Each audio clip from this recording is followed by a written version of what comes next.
യുദ്ധഭീതിക്കിടയിലും അതിജീവനത്തിന്റെയും പ്രത്യാശയുടെയും അടയാളമായി ലബനനിൽ കൂറ്റൻ ക്രിസ്തു പ്രതിമ ഉയരുന്നു. കിഴക്കൻ ലബനനിലെ ബെക്ക താഴ്വരയിലുള്ള ക്വാ പട്ടണത്തിലാണ് ബ്രസീലിലെ വിഖ്യാതമായ ക്രൈസ്റ്റ് റിഡീമർ എന്ന ക്രിസ്തുരൂപത്തെ അനുസ്മരിപ്പിക്കുന്ന വിധത്തിലുള്ള ഈ മഹാ അത്ഭുതം നിർമ്മിക്കുന്നത്. രൂപത്തിന്റെ ഭൂരിഭാഗം പണികളും പൂർത്തിയായതിനാൽ വളരെ പ്രതീക്ഷയോടെയാണ് ലബനനിലെ ക്രൈസ്തവർ ഇത് നോക്കിക്കാണുന്നത്. സിറിയൻ അതിർത്തിക്കടുത്തുള്ള ഒരു കുന്നിൻ മുകളിലാണ് ഈ പ്രതിമ സ്ഥാപിച്ചിരിക്കുന്നത്. കിലോമീറ്ററുകളോളം അകലെ നിന്നും സിറിയൻ മണ്ണിൽ നിന്ന് പോലും ഈ പ്രതിമ ദൃശ്യമാകും എന്നതാണ് ഇതിന്റെ പ്രത്യേകത. മേഖലയിൽ ഇസ്രായേൽ ബോംബാക്രമണങ്ങളും സുരക്ഷാ ഭീഷണികളും നിലനിൽക്കുന്നുണ്ടെങ്കിലും രൂപത്തിന്റെ നിർമ്മാണ പ്രവർത്തനങ്ങൾ ഒരടി പോലും പിന്നോട്ടു പോയില്ല എന്നത് പ്രദേശവാസികൾ ഒരു വലിയ അത്ഭുതമായാണ് കണക്കാക്കുന്നത്. പശ്ചിമേഷ്യയിലെ രാഷ്ട്രീയവും സാമ്പത്തികവുമായ പ്രതിസന്ധികൾക്കിടയിലും തങ്ങളുടെ വിശ്വാസവും പാരമ്പര്യവും മുറുകെ പിടിക്കുന്ന ലബനീസ് ജനതയുടെ നിശ്ചയദാർഢ്യമാണ് ഈ പ്രതിമ എന്ന് വിശ്വാസികൾ സാക്ഷ്യപ്പെടുത്തുന്നു.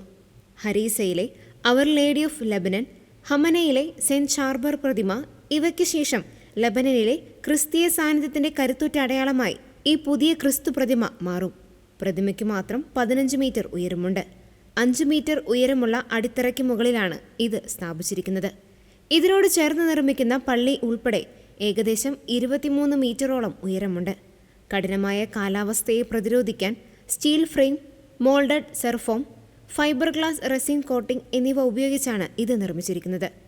അൽഗ നഗരത്തിലെ ജനങ്ങൾ സുരക്ഷിതരാണെന്നും ദൈവം അവരെ സ്നേഹിക്കുന്നുണ്ടെന്നും ഈ രൂപം ഞങ്ങളെ ഓർമ്മിപ്പിക്കുന്നു എന്ന് എഞ്ചിനീയർ ജോയി മാറ്റർ പങ്കുവച്ചു.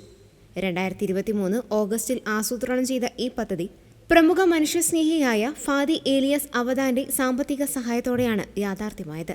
തങ്ങളുടെ നാടിനെ കാത്തുപരിപാലിക്കുന്ന ദൈവത്തോടും വിശുദ്ധ ഏലിയാസ്, വിശുദ്ധ ഗീവർഗീസ്, പരിശുദ്ധ കന്യകാമറിയം എന്നിവരുടെ മധ്യസ്ഥതയോടുമുള്ള നന്ദി സൂചകമായാണ് നാട്ടുകാർ ഈ പദ്ധതിയെ കാണുന്നത്.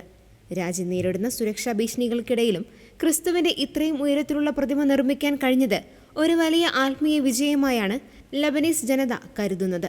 വിശ്വാസം നിലനിൽക്കുമെന്നും ഇരുട്ടിനെ വെളിച്ചം കീഴടക്കുമെന്നും ദൈവത്തിന്റെ സംരക്ഷണം എപ്പോഴും നമുക്ക് ചുറ്റുമുണ്ടെന്നും ഈ പ്രതിമ ലോകത്തോട് വിളിച്ചു പറയുന്നു.